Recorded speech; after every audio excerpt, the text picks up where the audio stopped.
Hello, survivors! My name is Charles Dyer, and you're listening to Wasteland Radio. It is at this point that I'd like to issue an amendment to my earlier broadcast. In the naming of Secretary of State, I said Robert Silva. The man's name is Ronald Silva. My mistake. Naval and Strategic Air Command are still in place, and under the order of Secretary Ted Morgan, they are defending periodic strikes from tactical nuclear weaponry.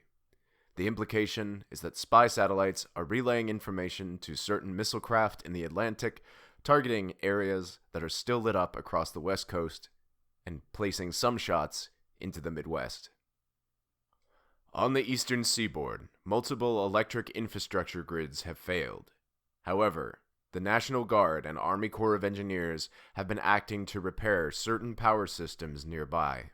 The loss of power has led to widespread rioting, looting, and a sundry other chaos. The Redcoats, those tasked with keeping containment, have been nicknamed the Crimson Banners.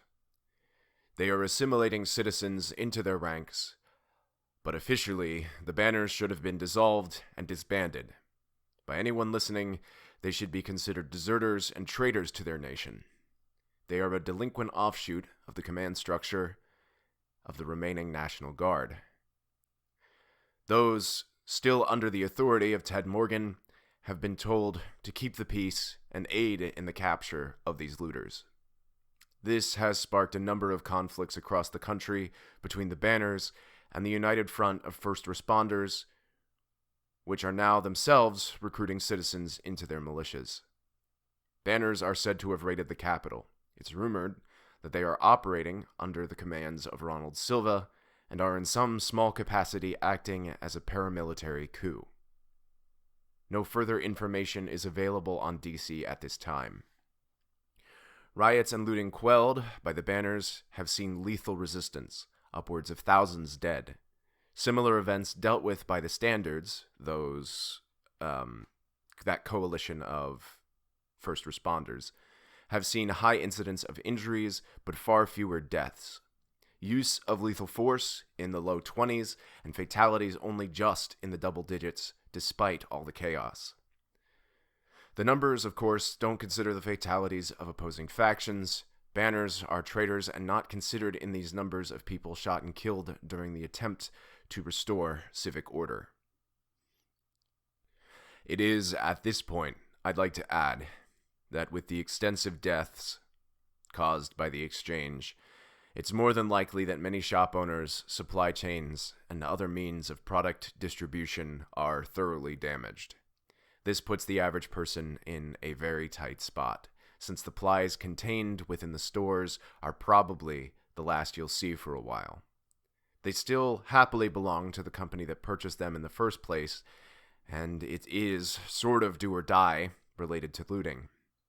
Mom and pop shops run in rural areas are far more likely to have an actual supply line, and in this way, I'd think if I were in the shoes of lawkeepers, I'd acquire some resources from a city shop and start moving to keep rural areas more peaceful, since raider gangs may very well start sacking and raiding farms. It's now that I'd like to remind our community that we have all been bunkered down for the swarm and the nuclear exchange.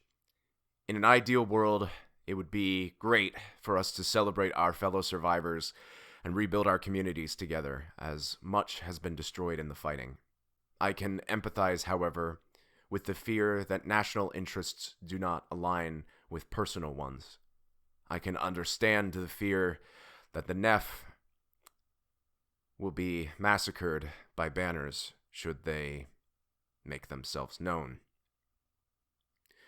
This is a sticky situation, and there's not a good answer for any of it. In these strange times, the best response would be a hard, unified line against the horrors and the raiders of the Wasteland. And if it weren't for the extremist position that all affected by nanites are enemies, the position held by the Banners wouldn't exactly be a bad choice. As I, personally, am nanite infected, I put my lot in with the Standards. I recommend you do the same, at least until which point some semblance of order will let us all strike out on our own again. I'm headed farther west to attempt to follow a situation developing at the southern border. New Mexico had a massive containment breach that resulted in nanites coming across the border. Mexico had almost no metabite or similar nanite facilities, but they were affected by the U.S.'s containment breach in New Mexico. It suggested that this breach was a more virulent strain, but I've yet to get the full story, so stay tuned for that one. As of June 5th, incoming warheads, tactical or strategic, have ceased coming over the poles from the Soviet alliance. This is rumored to come as a result of powered armored marine teams launched to scramble the Russian dead hand operation, and this is being called Project Gungir.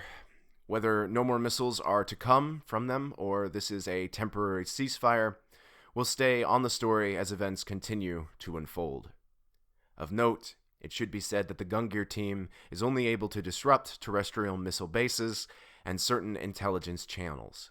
It's believed that Soviet missile submarines or missile cruisers may be elsewhere on the oceans and be prepared to fire once the captains dub a threat substantial or worthy of fire. It is likely that infiltrators and spies may be among your communities, even among all this chaos. Watch closely, remain vigilant, and head to ground if a trusted member of your community turns up missing. There's already been reports of some colonies with decent infrastructure being wiped off the map by tactical nuclear weapons.